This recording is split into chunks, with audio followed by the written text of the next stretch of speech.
Epigram and Limerick.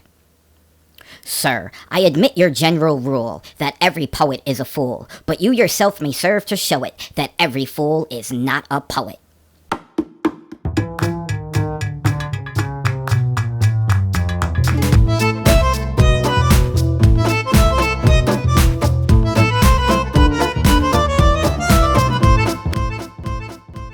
A director of mine once said, less words, more power. The more you're able to say in a short amount of time, the more powerful the punch. This is why I have a fanatic admiration for what we're about to discuss. An epigram is a brief, witty saying which often ends with a satirical twist or memorable statement. Due to their brevity, their impression tends to linger longer on the mind of the audience. The opening of this episode showcased an epigram by Samuel Taylor Coleridge. Here are a few other examples. I can resist everything except temptation. I mean the opposite of what I say. You've got it now? No, it's the other way. If you can't be a good example, you'll just have to be a horrible warning. Live simply so that others may simply live. Give me liberty or give me death. Okay, let's talk about one of my favorite structured poems ever. The Limerick, which is a 5-line humorous poem. The first, second, and fifth lines rhyme and are 3 to 5 feet long. Be sure to check out a previous episode of ours where we discuss what a foot is. A foot is a basic unit of measurement of a meter. It is the pattern of stressed and unstressed syllables. The third and fourth lines of the poem rhyme and are 2 to 3 feet long, or 5 to 7 syllables. An example. The Limerick packs laughs anatomical into space that is quite economical, but the good ones I've seen so seldom are clean, and the clean ones so seldom are comical.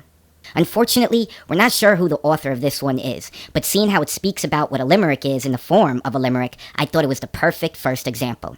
Limericks are also called nonsense poems, because, well, they are normally truly nonsensical, and you're encouraged to make up your own words so long as they are immediately understandable. A great example of this is in a poem by Dixon Merritt. A wonderful bird is the pelican. His bill can hold more than his belly can. He can take in his beak food enough for a week, but I'm damned if I see how the hell he can. Originally, the fifth line was essentially a repeat of the first line, but this is no longer required and doesn't occur very often in modern times. A perfect example for this is the well-known children's limerick, Hickory, Dickory, Dock. The mouse ran up the clock. The clock struck 1 and down he run, Hickory, Dickory, Dock. Traditionally, the first line introduces a person and place. Many of the sought-after limericks are obscene and weird. There once was a man from Peru who had a lot of growing up to do. He'd ring a doorbell, then run like hell until the owner shot him with a .22. There once was a girl from Selena who wanted to be a ballerina. She went on her toes and broke her nose, then she became a cleaner. Okay, I think you get the point. The following episode in our series will be getting into the Ode, its core principles, history, and structure. I hope you've enjoyed this episode as much as I have. And as always, share poetry defined. All the cool kids are not doing it, so stand apart from the crowd by passing on the word. Did I just Jedi mind trick you? From us on the other side of your computer screen, we say much appreciation, and thanks for watching Poetry Defined, where we'll be using some of our previous episodes to create writing prompts, mention great resources for poetry, and discuss some healthy routines for creative authors. Ode is different from the strophe and antistrophe. Usually this comes in the form of a couplet or 2 lines, in which the first line is longer than